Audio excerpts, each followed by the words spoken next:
Kolluru వెలుమలలో best flat కోసం చూస్తున్నారా? రాధే స్కైని ఎంచుకోండి. మీరందరూ గుర్తుపెట్టుకోవాలి,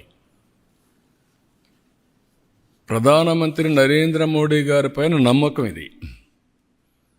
ఆయన అవలంబించే మోడల్ ఈజ్ రైట్ మోడల్ అని ప్రజలు విశ్వసిస్తున్నారు. అందుకే 3 సార్లు గెలిచారు. గుజరాత్లో 5 సార్లు గెలిచారు. ఆ నమ్మకం అనేది అక్కడ ప్రజల్లో చైతన్యవంతమైన ప్రజానీకం. ఇప్పుడు మీరు అడుగుతున్నారు, అక్కడ మళ్ళీ వేరే వాళ్ళు గెలుస్తారని నమ్మరు.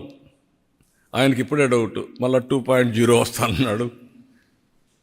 అంటే మీకు ఇప్పటి నుంచే మళ్ళీ ఫియర్ సైకో స్టార్ట్ అయిపోతా ఉంది. వాడు వస్తే ఏమవుతుంది, మళ్ళీ నిద్రపోతామా లేదా, ఏమైపోతాం అంటే దాంతో మనం ఇంకొంచెం నర్వస్ అయ్యి ఇంకా ఎక్కువ తప్పులు చేయాలని చూస్తాం. I'm not interested in that. I want deal firmly everybody equally. కాబట్టి మీరు అన్ని దాంట్లో ఒకటే గుర్తుపెట్టుకోవాల్సింది ఏంటంటే, model is same, people are different, but ultimately every citizen is thinking same. యూనిఫామ్గా అదే ఆలోచిస్తాడు. ఓసారి మోసపోతారు. మోసగాళ్ళు ఉన్న దగ్గర మోసపోతారు. మోసగాళ్ళు లేకపోతే కొంచెం స్ట్రైట్గా పోతూ ఉంటారు. అది వచ్చింది. దాన్ని ఇప్పుడు ఎక్స్ట్రా ఎఫర్ట్ పెట్టాలి. ఇక్కడ ఈ పొలిటికల్ పొల్యూషన్కి ఈ ఇంటర్నెట్లో పెట్టే, సోషల్ మీడియాలో పెట్టేదంటే నేను ఎక్స్ట్రా ఎఫర్ట్ పెట్టాలి everyday. That is biggest task. నేను అందరికంటే బాగా పనిచేసి సంపద సృష్టిస్తానని చెప్తున్నాను. నీ సంపద ఎవరికి కావాలి? నువ్వు కక్ష తీర్చుకో, లేకపోతే నన్ను తిట్టు అంటే నేను ఎక్కడ తిట్టగలుగుతానవన్నీ? రాజకీయాల్లోకి వచ్చింది పబ్లిక్ని తిట్టడానికో లేకుంటే ఇది చేయడానికి కాదు కదా. దుర్మార్గుల్ని హ్యాండిల్ చేయాలి. No question of compromise. అవినీతి పరులు గుండెల్లో నిద్రపోవాలి. No question. At the same time political victimisation ఏం రాలా. నా life is not meant for that. కానీ అండర్ ఎస్టిమేట్ చేసి నాతో ఆడుకోవచ్చు అనుకుంటే మాత్రం నేను కూడా ఒక్కొక్కసారి మోసపోతాను, కానీ ఎప్పుడు మోసపోను. అప్రమత్తంగా ఉంటే ఎవడు ఎక్కడే పెట్టాలో అందరిని అక్కడే పెడతాం. ఓకే.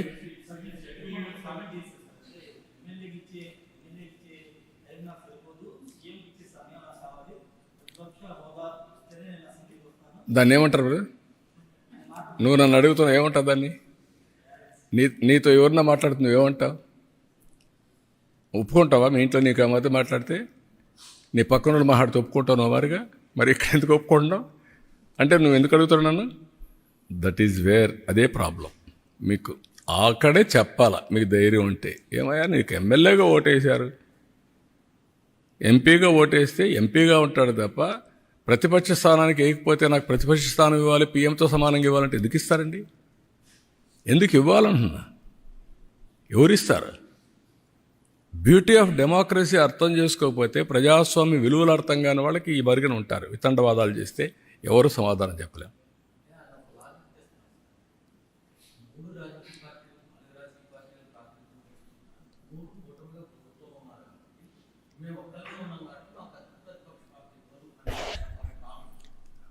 నీ భావన ఆయన భావన కాదు కావాల్సింది, ప్రజల భావన, ప్రజాస్వామ్య విలువలు, ప్రజల భావన.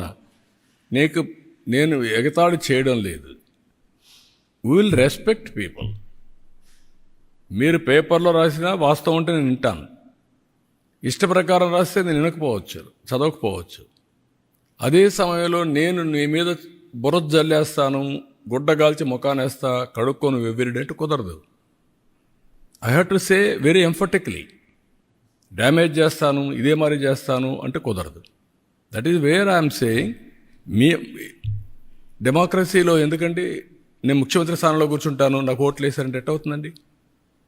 Be clear. ఒక ప్రైమ్ మినిస్టర్ని, ఒక ప్రెసిడెంట్ని, లేకుంటే ఒక చీఫ్ మినిస్టర్ని ఎన్నుకునేది ఆ రాజకీయ పార్టీకి ఓట్లు వేసినప్పుడు వస్తారు. 1/10 ఓట్లుంటే ప్రతిపక్ష స్థానం ఇస్తారు. మెంబర్స్ని పెట్టుకొని ప్రపోర్షనేట్గా టైం ఇస్తారు. అది ఇప్పుడు ఎస్టాబ్లిష్ చేయలే. మనతోనే రాజకీయాలు రాలా, మనతోనే కొత్త ఇది రాలా. ఎప్పటి నుంచో ఉండే సాంప్రదాయాలు ఇవన్నీ. ఢిల్లీ పార్లమెంట్లో సేమ్ థింగ్ ఫాలో అవుతున్నారు, మన అసెంబ్లీలో సేమ్ థింగ్ ఫాలో అవుతున్నాం. కడాన మీరు పేపర్లు, ఇప్పుడు అన్ని పేపర్లు వస్తారు అక్కడికి, టీవీలు. 5 సంవత్సరాలు కొన్ని పేపర్లు రానిచ్చారా? టీవీలు రానిచ్చారా? మీరు విలువల గురించి మాట్లాడడం ఏంటి? We will maintain that values, but exploitation అంటే మాత్రం కుదరదు. నేను I am very firm on that. I am very clear. మీకు అందరూ కూడా గుర్తుపెట్టుకోవాల్సింది, మనమందరం విలువలు పాటిస్తూ వేరే వాళ్ళకు విలువలు చెప్తే ప్రజలు అప్రిషియేట్ చేస్తారు. మనకు విలువలు లేకుండా వేరే వాళ్ళకి విలువలు చెప్తున్న విలువల కోసం డిమాండ్ చేయడం కూడా తప్పే. అదే జరుగుతుంది ఇప్పుడు ఈ రాష్ట్రాల్లో. సుమన్ టీవీలో మీ పర్సనల్ అండ్ బిజినెస్ ప్రమోషన్స్ కోసం కింది నెంబర్కి కాంటాక్ట్ చేయండి.